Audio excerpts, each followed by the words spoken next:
Today, we need to have a serious talk about the concept of the alpha male, specifically, the one that the MAGA cult has propped up as their warrior king, their 6', 3 inches titan of industry, apparently carved from pure American granite and patriotism. They see a strong man, a fighter, a guy who tells it like it is. But what if I told you that entire image, the whole tough guy persona, is meticulously constructed and held together with, well, let's just say some industrial grade shapewear and a whole lot of ego spackle. And the best part is, we don't have to guess. We're getting the inside scoop from a guy who was right there in the Oval Office. A man, a myth, a legend whose tenure was shorter than a carton of milk's expiration date. Anthony Scaramucci, the Mooch. He had an all-access pass for about a week and a half, and boy did he see some things. Let's listen in. Does Trump really wear a girdle?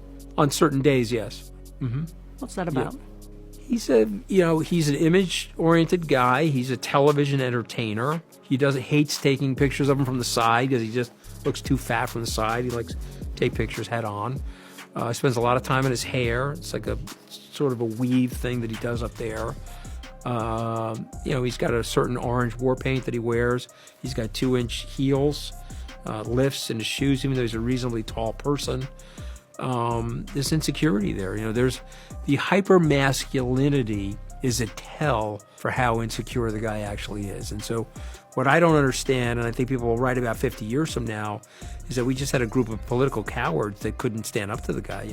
I don't understand what were they fearful of. And maybe it just was they want to stay in power more than they want to serve the public. Oh my God, a girdle. The man who brags about his strength, his stamina, and his perfect physical is literally cinched into a glorified corset because he hates taking pictures of him from the side. This is fantastic. Let's run down the checklist of the alpha male trademark starter pack. According to the Mooch, 1. A girdle, to hide the fact that you have the physique of a half-melted candle. 2. A weave thing, to maintain the illusion of a youthful hairline. 3. Orange war paint, a beautiful, beautiful description. 4. 2-inch heels, because even though you're already tall, your insecurity demands you be taller. The Mooch absolutely nails it. The hypermasculinity is a tell for how insecure the guy actually is. And this is the most important part, folks. This isn't just about vanity. This deep, pathetic insecurity is the engine that drives his entire political life. The desperate need for praise, the toddler-like rage when he's criticized, the obsession with crowd sizes, the terror of ever looking weak. It all stems from this. He's not a strong man. He's a weak man's idea of a strong man. And Scaramucci's final point is the dagger. All those Republican senators and congressmen, political cowards. They see this fragile, insecure man up close, and instead of standing up to him, they bow down. They're terrified of him. Why? Because they're just as weak and pathetic as he is. They want to stay in power more than they want to serve the public. So next time you see a MAGA fan pounding their chest about how tough and strong their leader is, just picture it. A deeply insecure man in 2-inch heels and a girdle, slathered in orange makeup, terrified of a side profile picture. That's their guy. That's their warrior.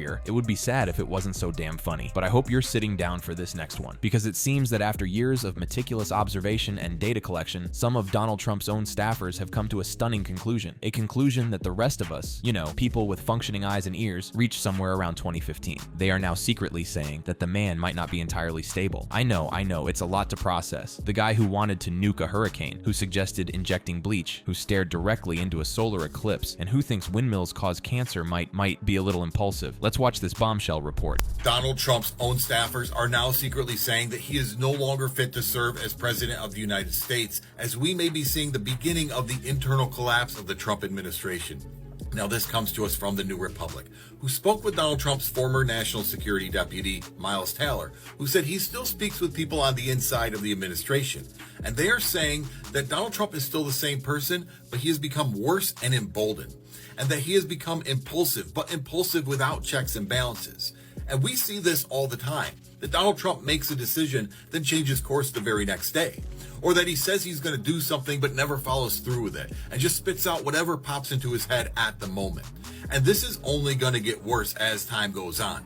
The unfortunate thing is, as this comes out, as we start to hear people are saying these things, Donald Trump is going to look to get rid of them and surround himself with even more yes men.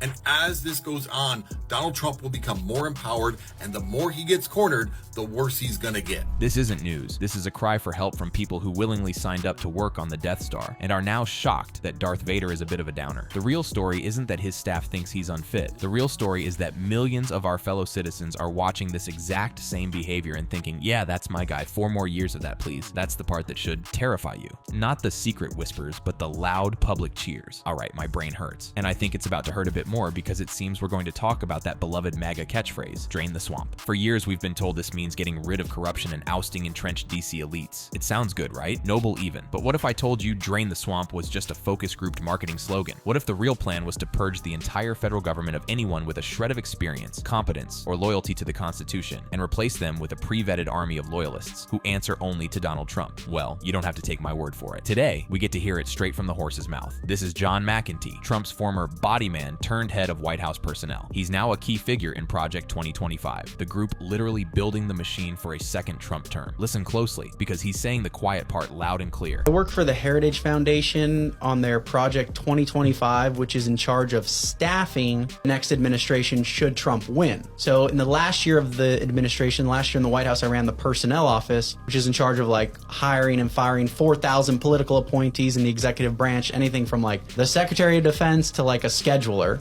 So we're kind of like thinking ahead, like if Trump wins in November, who are good people to get in? Like who are the people from the last administration that were super successful and competent in their roles that can like move into senior roles? You know, giving him like a team that's all rowing in the same direction to like really hit the ground running, because the first time it was sort of the dog that caught the car. And it was like, whoa, wait, Trump won? Yeah. Like, I thought he would win, but no one else did. You know, like there was nothing ready. There was no infrastructure. There was no staffing. And you have to run the entire federal government. So you rely on your DC network. You rely on establishment Republicans. And sometimes that's okay. But, you know, when you have a candidate that like Trump that's a little more outside the box, you need people that agree with him. So there you have it, straight from the grand poobah of the MAGA loyalty sniffing committee. This isn't draining the swamp. This is demolishing the floodgates. This is the explicit, stated plan to dismantle the apolitical civil service and turn the entire executive branch, from the Secretary of Defense to the guy who schedules meetings, into a political weapon. And the scariest part, your average MAGA fan hears this and thinks, hell yeah, that's what we need. They don't see a meticulously planned assault on the foundations of American government. They see their team getting ready to win. They're not just okay with it, they're excited about it. It's not a conspiracy theory when they're telling you exactly what they're going to do on a podcast. All right, my existential dread meter is officially maxed out. Why? So there's a playbook for how national leaders are supposed to act during a tragedy. You know, they offer support, they mobilize resources, they try to unify the country. It's pretty standard stuff, Leadership 101. But then there's the Donald Trump playbook. When a disaster strikes, he doesn't see a human crisis. He sees a marketing opportunity. A hurricane isn't a devastating natural event. It's a new backdrop for him to whine, to lie, and to somehow make it all about him. For the MAGA crowd, a national tragedy isn't a time for unity. It's just another opportunity to own the libs. So today we have a clip of some folks on TV discovering, in what appears to be a state of genuine shock, that Donald Trump is in fact a ghoul who will politicize anything. Let's watch them grapple with this unimaginable revelation. What the hell's wrong with these people? I mean, these aren't the same people that you and I worked with over these many years. I just don't get it. I mean, in a national tragedy, you love Donald Trump so much that you're going to parrot that kind of crazy out there and promote conspiracy, which, quite frankly, could wind up having people hurt and harmed, not getting the resources and the help they need because they're following Donald Trump and Marjorie Taylor Greene stupid down a rabbit hole? Yeah, it's very clear to me. Republicans are not sending their best and brightest to Washington anymore. It is unimaginable to me that at a time when so many of our fellow Americans are suffering, going through probably the worst experience of their lives right now, and what do these politicians decide to do? Politicize it. And what does Donald Trump try to do? Spread lies about it. He was saying that the governor of Georgia, Brian Kemp, couldn't get in touch with Joe Biden. The governor said that wasn't true, that Biden offered him anything that his state needed. Now Trump is out there saying that FEMA, they don't have enough money for relief for the victims of the hurricane because they were using that money on undocumented immigrants. And the crazy thing is that Washington Post did a fact check, and it was actually Donald Trump during his administration who is taking money from FEMA in the relief fund to use on undocumented immigrants, not the Biden administration. And there it is, the shock and outrage. My heart just goes out to them on this difficult journey of discovery. Let's break down this stunning chain of events. Michael Steele, a man who used to run the RNC, kicks it off with the eternal question: what the hell's wrong with these people? Michael, my man, I can answer that for you. What's wrong is that they're in a cult. They left the Republican Party you knew and joined the Church of Trump, where the only sacrament is owning the libs, and the only commandment is thou shalt believe whatever dear leader tweets. Then Katie Fang comes in with the receipts, and they are beautiful. Trump lies and says the governor of Georgia couldn't get a hold of Biden. The governor immediately says, no, that's not true at all, but that's just the appetizer. The main course is Trump's claim that FEMA is out of money for hurricane victims because it was all spent on undocumented immigrants. intolerance, a classic 2-for-1 of racism and fear-mongering. But wait, the Washington Post fact check reveals that the person who actually diverted money from FEMA to use on immigration enforcement was, drumroll please, Donald J. Trump. This is the classic Trump playbook. It is pure, unadulterated projection. Accuse your opponent of the exact corrupt, scummy thing you yourself have already done. It's shameless, it's cynical, and for his base, it works every single time. The truly pathetic part isn't that Trump lies. We all know that. It's that his supporters will hear this, and the only part that will register in their brains is immigrants bad. They won't see the fact check. They won't care about the hypocrisy. They will just absorb the rage bait because that's all they have left. It's not unimaginable. It's just Tuesday. All right, that's enough of that. Up next, we're diving into one of my favorite topics, Donald Trump's self-proclaimed very, very good brain for economics. For years, we've been told by the MAGA faithful that their dear leader is a master negotiator, a 4D chess player who is going to fix all of our trade deals. He famously said trade wars are good and easy to win, and his followers ate it up. They imagined him marching into the global marketplace and bringing every other country to its knees. Well, today we're going to check in on how that's going. We have a collection of clips that show the real-world consequences of letting a man who bankrupted casinos run the global economy. This is a story in 3 acts: the MAGA delusion, the real-world pain, and the global backlash. Let's start with the delusion. Yeah, I'm voting for Trump. Trump has put his tariffs all over the place. I've been trying to understand him. I don't. And everything's in the because of it. Donald Trump just cost me $20 million or whatever he did. Maybe don't be on the golf course. Everyone in this room, everyone loves you. And I just want to say you're a true hero for this country. I don't know how many of you guys are invested in crypto or stocks. What the f is going on with our country? Guys, why am I poor? Because Donald Trump is the nominee against Joe Biden, I won't just vote for him, I will walk over broken glass to vote for him. His giant tariff policy that he just dropped on the market unilaterally, probably unconstitutionally. This is a vivid demonstration of very well-known, prominent Trump fans, whether they're in your feeds, as they say, or not, going through their own personal experience of the harm of these Trump economic policies as their viewers watch. You can't make this up. You just can't. We have influencers crying, guys, why am I poor? While literally fawning over the guy causing the problem. We have Ben Shapiro, Mr. Facts Don't Care About Your Feelings, admitting the tariff policy is probably unconstitutional, right after saying he would walk over broken glass to vote for the guy who implemented it. This is the leopards eating people's faces party in its purest form. They're feeling the bite, they're complaining about the pain, but they're still pledging eternal loyalty to the leopard. The cognitive dissonance is absolutely breathtaking. But it's not just clueless influencers who get hurt. Let's look at the real human cost of these easy-to-win trade wars. Here's a small business owner whose entire livelihood is on the brink of collapse.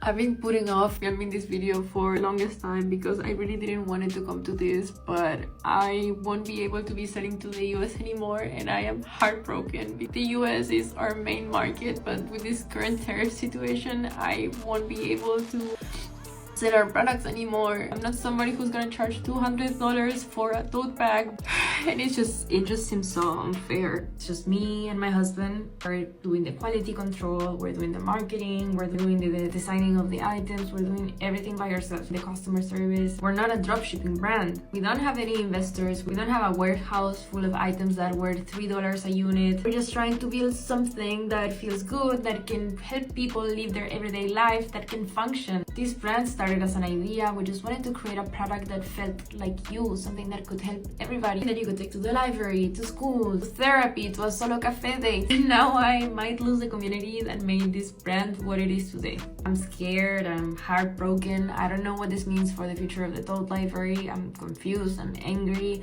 I don't understand why for small businesses it's always so complicated. I mean, I quit everything to do this. It's so unfair. So if you're watching this from the US, I want to say thank you. I want to say I love you. I want to tell you that you gave me the best 3 years of my life. And if this is really the end of an era, I want you to know that we have built something amazing together and beautiful. And I want to thank you from the bottom of my heart. It really feels like an unfair fight. And if you think that's just one person, here's what it looks like when you, an average consumer, try to buy something online. Nothing beats a Jet2 holiday. And right now, you can save £50 per person. That's £200 off for a family of 4.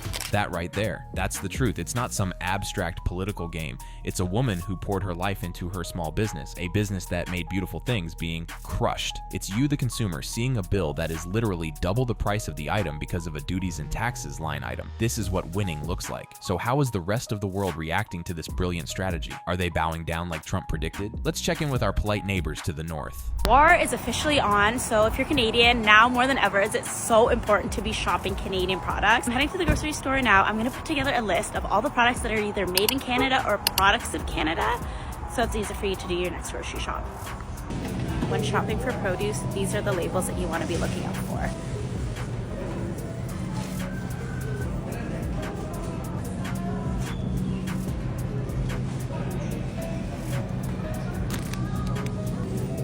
Let's go to the bakery section. Dempster's is a Canadian brand. BC and No Name Products are both Canadian. Luckily, we have great Ontario dairies, so shopping for cheeses, milks, anything dairy related shouldn't be a problem. Just look for this sign.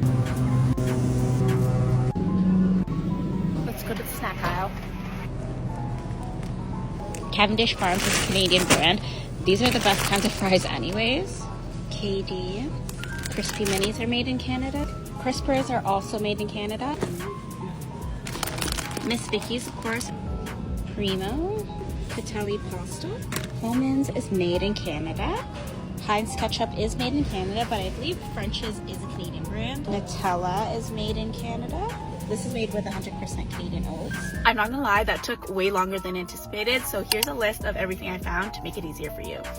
Sorry, we no longer accept US currency. That's a sign from a Canadian grocery store. The Buy Canada movement is trending in Canadian grocery stores due to Trump's trade wars. Some US companies are even stating that Canadian retailers are shunning their products. US-based diaper company Parasol Co. was actually in the middle of a deal with a Canadian retailer, and the retailer ended up halting on the deal because of growing anti-American sentiment in Canada. We're instructed by a retailer to pause any American brand launch. When it comes to liquor, you'll see a lot of signs here that say Buy Canadian instead. I'm Canadian. This was just a small section of the liquor store today. It was tarped off. American farm products are decaying too in stores. The world is not buying anything American. We love Americans. We've always had your back. It sucks to hurt you back because of one guy. Context: in 2024, Canada imported $350 billion worth of products from the United States, making it the largest trading partner. The ramifications here are huge, but it's definitely ramping up Canadian pride. Canadian taxi drivers are even starting to add stickers that say Ride Canadian. Uber and Lyft are American-based companies. Pretty crazy stuff. Shoot me a follow if you want to stay up to date on world news, geopolitics, and more.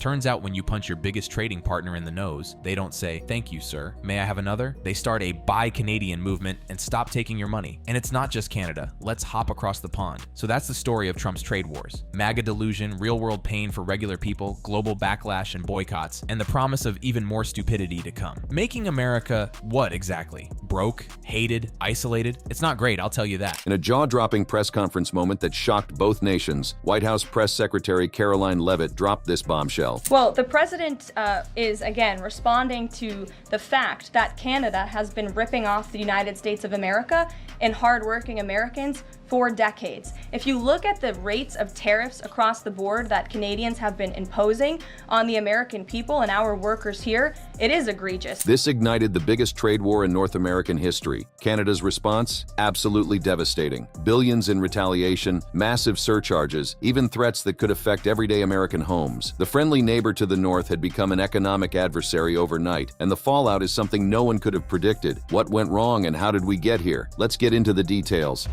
The spark that ignited the trade war. In the frigid political landscape of 2025, Canada found itself thrust into the center of a diplomatic maelstrom when Caroline Leavitt, the youngest White House press secretary in American history, made a series of incendiary claims that reverberated across the nation's political landscape like a thunderclap in the night. The saga began on January 29, 2025, when the 27-year-old press secretary made her debut at the podium, her steely demeanor and unflinching delivery marking a new era in White House communications. Yet beneath the seemingly routine briefing lay the seeds of controversy that would blossom into a full-blown trade war. The Trump administration's plans for 25% tariffs on Canada, set to take effect on February 1, 2025, would have been controversial enough on their own, but it was Leavitt's unwavering defense of these measures, delivered with a combative confidence that many found off-putting, that truly set Canadian political circles ablaze with indignation. The public discourse took a decidedly hostile turn during what would become one of the most infamous infamous exchanges in recent press briefing history. I think many of us probably grew up in small towns. I know at least I did, and the main street in my small town looks a heck of a lot worse than it probably did decades ago before I was alive. At least my parents and grandparents tell me so, and I know many Americans feel that same way. This nostalgic appeal to American heartland values, while resonating with domestic audiences, struck many Canadians as patronizing and dismissive of the complex economic realities at play. Tariffs are a tax hike on foreign countries that have been ripping us off, Levitt proclaimed during a heated exchange with Associated Press reporter Josh Buck on March 11, 2025. Her assertion that tariffs acted as tax cuts for the American people flew in the face of established economic theory, with economists across the political spectrum pointing out that tariffs typically increase consumer prices and act as a tax on importers and ultimately consumers themselves. The brazen confidence with which she delivered these claims, coupled with her dismissive attitude toward expert opinion, would become a hallmark of her tumultuous tenure. The economic arguments masked deeper political motivations. According to Levitt's briefing, the tariffs were intended to address trade deficits and border security concerns, including illegal immigration and drug trafficking. The statistics she brandished were stark. The U.S. trade deficit with Canada had grown from $31 billion in 2019 to $72 billion in 2023, largely due to energy imports, a detail that would later come back to haunt American consumers when Canadian electricity began flowing at premium prices. This conflation of economic and security issues created a dangerous narrative that would poison bilateral relations for months to come. The cultural flashpoint arrived during what should have been a moment of North American sporting unity, the U.S.-Canada hockey game in February 2025. With cameras rolling and tensions already high, Levitt made what many considered the most inflammatory statement of the crisis to date. So he looks forward to watching the game tonight, and we look forward to the United States beating our soon-to-be 51st state, Canada. Bloomberg, go ahead. This comment, delivered with what critics called characteristic smugness, would prove to be the match that set off a political powder keg. The casual reference to Canada as a soon-to-be 51st state wasn't just insensitive, it was perceived as a direct threat to Canadian sovereignty, the likes of which hadn't been seen since the 19th century. In the days leading up to the game, Levitt doubled down on her rhetoric. Does President Trump have a bet with Trudeau about this USA-Canada hockey game tonight? And when there is a big hockey game on, is the president watching for the goals or for the fights? Probably both. I think he's watching for the United States to win tonight. I know he talked to the USA hockey team this morning. The aggressive promotion of American victory, framed within the context of political tensions, transformed a friendly sporting rivalry into a proxy battle for national dignity. The cultural insensitivity of these remarks cannot be overstated. Canada, a nation that has fought fiercely to maintain its distinct identity in the shadow of its southern neighbor, reacted with a fury that surprised even veteran political observers. The hockey reference was particularly galling. In a nation where hockey is more than a sport, it's a cornerstone of national identity. Levitt's comments echoed through Canadian social media like a rallying cry, with public sentiment analysis showing 85% negative response to U.S. tariffs. Hashtags like #not the 51 SETI state and #Canada First trended for weeks, becoming symbols of national resistance. As the video clips circulated and tensions escalated exponentially, Levitt doubled down on her stance with characteristic inflexibility. When pressed about the potential economic consequences during subsequent briefings, she painted an increasingly unrealistic picture of American manufacturing revival that seemed divorced from the complex realities of integrated North American supply chains. What the president envisions for this country is for the United States of America to be a manufacturing superpower, where there are American factories and businesses owned by Americans, producing goods that we are exporting to the rest of the world. Those revenues will stay here. It will increase wages for people here in our great country. This idealistic vision, while appealing to Trump's base, ignored the intricate web of supply chains that had evolved over decades of careful negotiation and economic integration. The press conferences became increasingly combative as journalists pressed for specifics. Egregious and insulting are your words here, but that's what many Canadian leaders have said about the actions President Trump has taken toward Canada. And what do you think the timeline is for speaking to Mr. Carney? Because normally a sitting president speaks to a close ally very quickly when there's new leadership. Levitt's responses grew more defensive.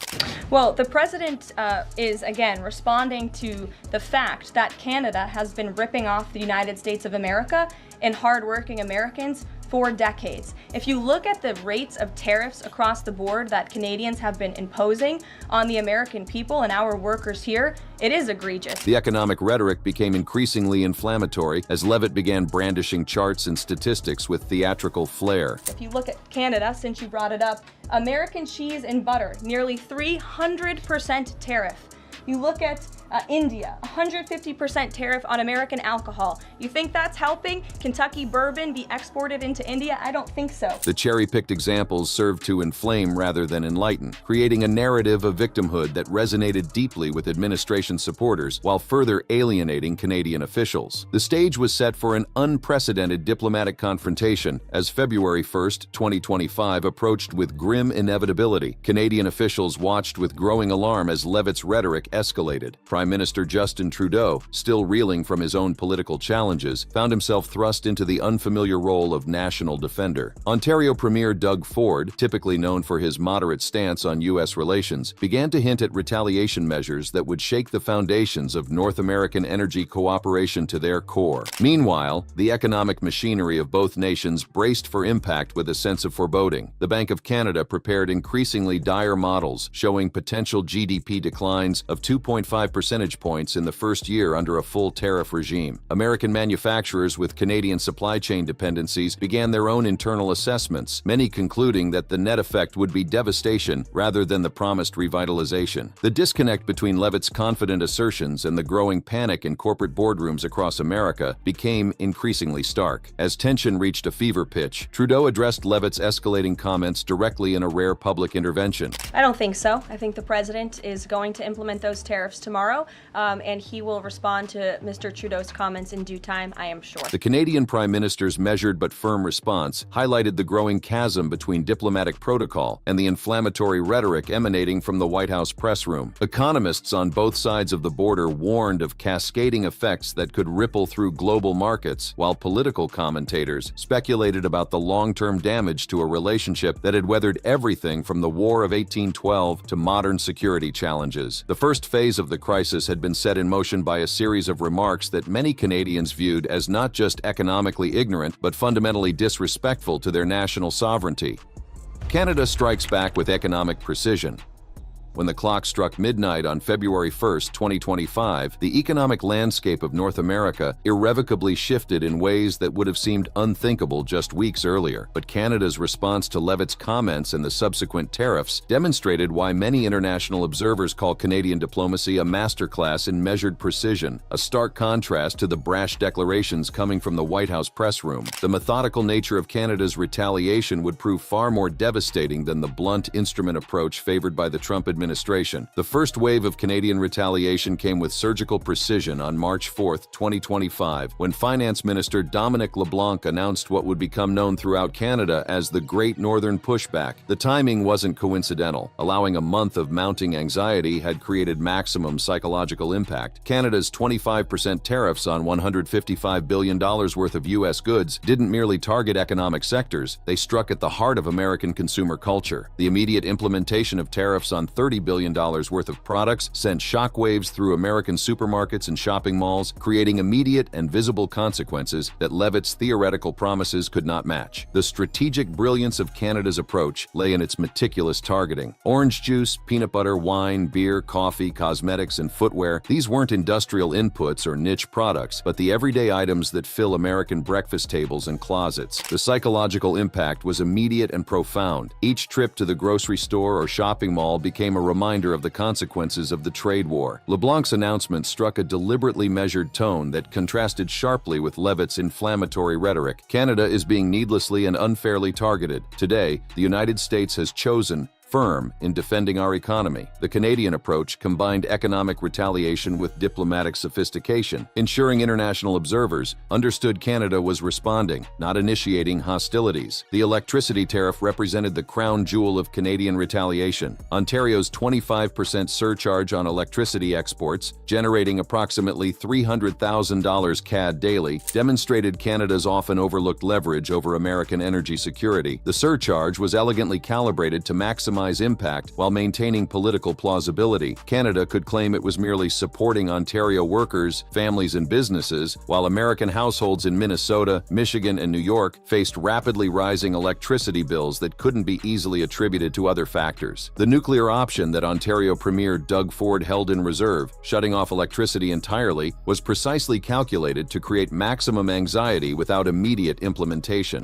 And the president put out a statement after seeing those comments and said that there would be grave consequences imposed on Canada if they think about shutting off electricity for the United States of America and our citizens. This threat served as both a tactical warning and a strategic reminder of Canadian economic power that American policymakers had long taken for granted. The alcohol industry became another battlefield where Canadian strategy shone. Ford's threat to remove American alcohol from shelves struck at a particularly sensitive American export. As the world's second-largest market for U.S. distilled spirits after Europe, Canada held significant leverage over American bourbon and whiskey producers. The cultural significance wasn't lost on observers. Bourbon, often called America's native spirit, was being held hostage in a trade war initiated by the very administration that claimed to be protecting American interests. The response from the White House press room became increasingly desperate. When questioned about Ontario's electricity threats, Leavitt issued a two-word warning that would become infamous: grave consequences. The vagueness of this threat, combined with her increasingly terse press conference demeanor, suggested the administration was caught off guard by the sophistication and effectiveness of Canada's response. The contrast between her earlier confident predictions and current defensive posturing didn't escape media notice. The political theater reached its dramatic apex during the February hockey game, as Canadian fans booed the U.S. anthem with unprecedented venom, and celebrations erupted throughout Canadian cities following their team's victory. Prime Minister Trudeau delivered his counterpunch on X: "You can't take our country, and you can't take our game." The post, viewed over 4.8 million times, crystallized Canadian national sentiment. This wasn't merely about tariffs anymore. It had evolved into a battle for cultural sovereignty and national dignity. The economic modeling began painting an increasingly dire picture for both nations, though the impacts were asymmetrical. The Bank of Canada's January 2025 Monetary Policy Report presented scenarios that should have given both administrations pause. The U.S. wasn't immune to the economic fallout. The budget lab at Yale projected 1.1 percentage point lower GDP growth and 770,000 jobs lost, figures that made Leavitt's rosy predictions of manufacturing revival increasingly difficult to defend. Her press conferences became exercises in explaining away mounting economic data that contradicted her earlier assertions. Canadian Foreign Affairs Minister Melanie Joly's statement captured the national mood with measured fury. Today, the United States has chosen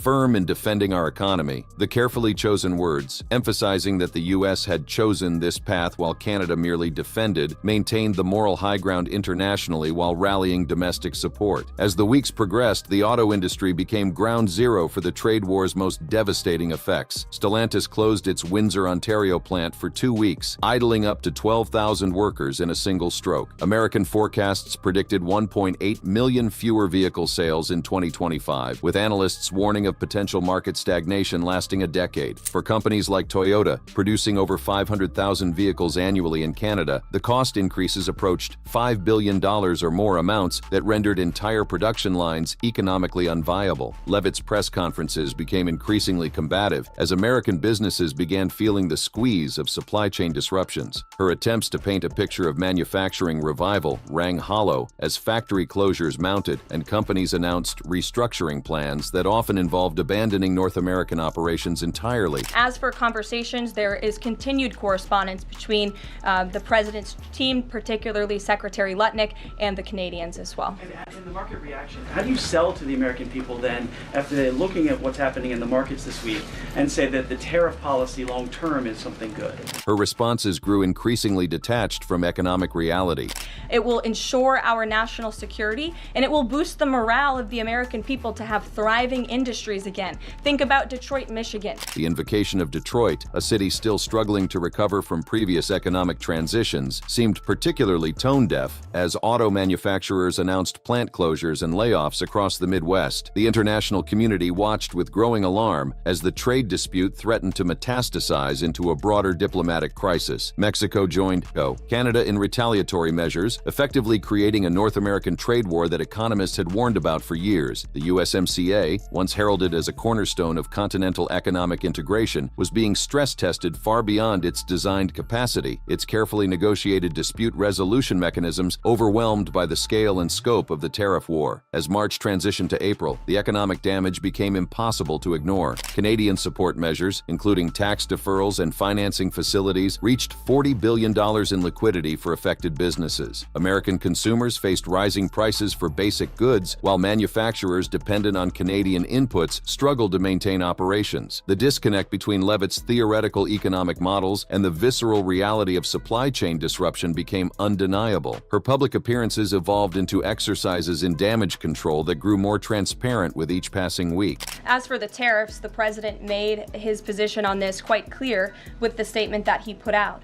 And it was a retaliatory statement due to the escalation of rhetoric that we've seen out of Ontario, Canada. The attempt to frame American tariffs as retaliatory when they were clearly initiated first demonstrated the administration's growing disconnect from reality. The cultural impact deepened as weeks turned to months. Canadian products disappeared from American shelves, while American brands faced hostile consumer reception in Canada. The psychological toll on border communities became particularly acute, with families and businesses that had operated seamlessly across borders for generations suddenly finding themselves caught in the crossfire of a trade war that neither wanted nor understood. He made that threat. The president saw that and has an obligation and a responsibility to respond accordingly and represent the interests of the American people. So he has made the decision to add a 25% tariff. The circular logic of responding to threats created by American policies highlighted the administration's inability to break the escalatory cycle. The economic data painted an increasingly grim picture that even Levitt's most optimistic spin couldn't obscure. Deloitte Insights reported that tariffs were driving inflation higher, potentially slowing Federal Reserve rate cuts and reducing consumer spending growth in 2026. The Tax Foundation estimated a 1.3% long-run GDP reduction, even before accounting for retaliation, projecting revenues of $3.8 trillion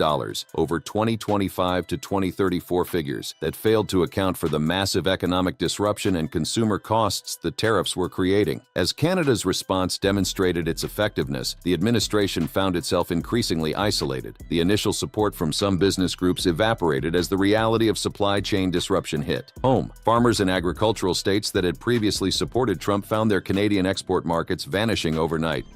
The unraveling and uncertain future. The symbolic moment that crystallized the new reality came during a press conference on April 16, 2025, when Levitt appeared visibly flustered while fielding questions about whether Trump's order to investigate Chris Krebs, who had certified the 2020 election as secure, constituted an abuse of power. Her evasive response, that it was within Trump's authority while avoiding a direct answer, mirrored the administration's broader inability to address the cascading consequences of their trade policies head-on. The parallel crises of domestic political retribution and international economic conflict began to merge in the public consciousness, creating a sense of institutional chaos. The Signal leak scandal of March 26, 2025, when a journalist was accidentally added to a Signal chat discussing military plans, further underscored the administration's operational chaos. Levitt's refusal to rule out firings and her confirmation that Trump had seen the messages without calling them classified added another layer of complexity to an already volatile situation. Some officials privately described Defense Secretary Pete Hegseth's messages as reckless and dangerous, highlighting the disorganization within the administration as it grappled with multiple crises simultaneously. The convergence of security breaches and economic warfare created an atmosphere of perpetual crisis that eroded public confidence on both sides of the border.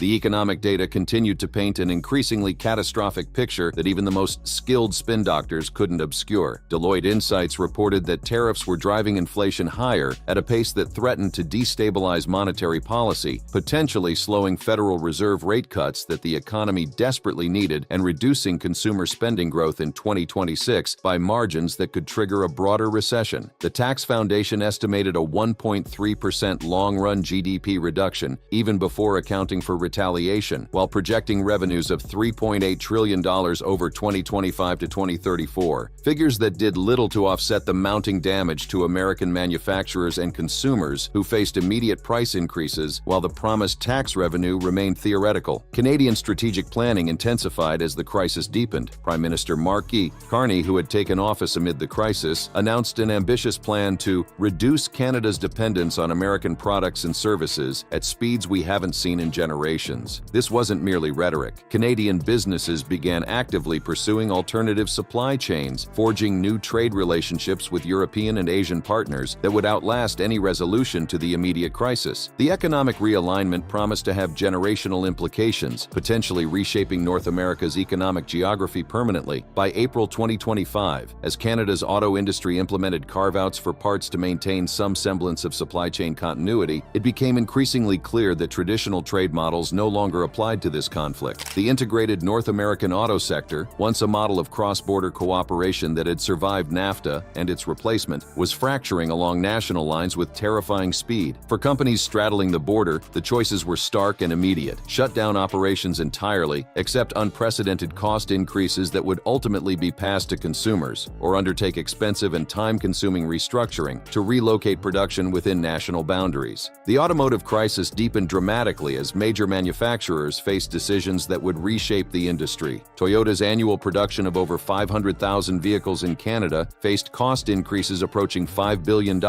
forcing the company to consider abandoning its Canadian operations entirely. GM, Ford, and Chrysler announced emergency board meetings to discuss potential closures that could idle hundreds of thousands of workers on both sides of the border. The ripple effects extended through every tier of the automotive supply chain, from seat manufacturers to electronic suppliers, creating an industrial apocalypse in slow motion. Levitt's handling of media relations grew not just combative but borderline hostile to basic journalistic inquiry. Her abrupt ending of a press conference on March 26, 2025, after repeated questions about leaked war plans, became emblematic of her crumbling under pressure, as media outlets increasingly described it. The contrast between her initial confident assertions about tariffs as tax cuts and her later defensive posturing marked not just a dramatic shift in the administration's messaging strategy, but a complete breakdown of coherent policy communication. Veteran Washington observers noted they hadn't seen such a rapid deterioration in White House media relations since the final days of the Nixon administration. The personal toll on Levitt became increasingly visible in public appearances. Her once crisp delivery grew halting and defensive, her trademark confidence replaced by a barely concealed anxiety that cameras captured with unforgiving clarity.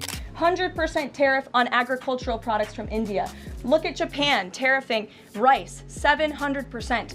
President Trump believes in reciprocity, and it is about dang time that we have a president who actually looks out for the interests of American businesses and workers. The increasingly desperate invocation of historical grievances failed to address the immediate crisis unfolding before her eyes. The political implications extended far beyond trade as the crisis metastasized into other areas of policy discourse. During a new media briefing on April 29, 2025, Levitt made waves by claiming Trump was trolling about pursuing a third term in 2028, despite Trump insisting he wasn't joking. The economic suffering extended far beyond government statistics to infiltrate the daily lives of millions of Americans. Consumers discovered firsthand the deceptive nature of Levitt's characterization of tariffs as tax cuts, price increases on 13% of CPI basket items. Goods that comprised U.S. imports hit everything from morning coffee to evening wine with devastating precision. As spring turned to early summer, the Project 2025 controversy continued to dog Levitt with increasing intensity. Her denial that Project 2025 has nothing to do with our campaign rang increasingly hollow as evidence mounted of her deep involvement in the initiative's planning processes. The video titled "The Art of Professionalism" featuring Levitt emerged as a smoking gun that contradicted her public stance, adding to the perception of dishonesty that increasingly characterized her public persona. This additional scandal compounded the economic crisis, creating a perfect storm of credibility issues that made effective crisis management virtually impossible. The international isolation of the United States grew more pronounced as allies distanced themselves from the economic chaos. European Union officials privately expressed shock at the rapid deterioration of the North American alliance, with some German diplomats referring to it as watching a slow-motion car crash in real time. The implications for future NATO cooperation and broader Western alliance structures began to alarm security experts who warned that economic fractures could quickly translate into strategic vulnerabilities vulnerabilities. Economic analysts in London and Frankfurt speculated whether the crisis might finally push Canada toward deeper economic integration with Europe, potentially reshaping global trade patterns for decades. Leavitt's press conferences evolved into intellectual contortion acts as she attempted to square the circle of economic reality with political messaging. Her rhetorical gymnastics reached their apex when pressed about Ontario's electricity surcharge that was generating $300,000 CAD daily. The president is determined to ensure that we are depending on American electricity, not the electricity production of foreign nations, including our allies in Canada. The disconnect from reality was staggering. American energy independence through tariffs was proving as logical as trying to run a car on good intentions. By late April, the economic damage transcended mere statistics to become a lived reality for millions on both sides of the border. Steel and aluminum workers who had initially supported the tariffs found themselves facing layoffs as Canadian retaliation decimated export markets. The agricultural sector faced its own crisis as Canadian tariffs on American products decimated traditional export markets. Orange growers in Florida, peanut farmers in Georgia, and coffee roasters across multiple states watched decades of market development evaporate overnight. The irony wasn't lost on observers. The administration claiming to protect American workers was presiding over the destruction of markets that had sustained rural communities for generations. Public trust in the administration's economic competence plummeted to historic lows. Polling data conducted in late April 2025 showed that 68% of Americans believed the tariff policy was hurting rather than helping the economy, with even Trump supporters beginning to question the strategy. Leavitt's public approval ratings as press secretary fell to unprecedented levels, making her increasingly toxic to the administration's broader messaging efforts. Her appearances on cable news became rarer as networks reported viewer fatigue with her obvious evasions and contradictions. The crisis reached a new level of absurdity when Leavitt attempted to claim that economic pain was somehow good for American character. During a May 1st press conference, she suggested that sometimes hardship builds resilience, and the American people are nothing if not resilient. This Marie Antoinette moment drew immediate comparisons to the infamous "let them eat cake" quote, with social media erupting in mockery and disbelief. The tone-deaf response epitomized how disconnected the administration had become from the everyday struggles of American citizens. As May 2025 approached its midpoint, the North American economy faced a bifurcation point, either dramatic policy reversal or acceptance of a new economic reality that separated two nations that had spent generations drawing closer together. Thank you for watching. If you enjoyed watching this video, click on one of the boxes playing on your screen to watch more similar content.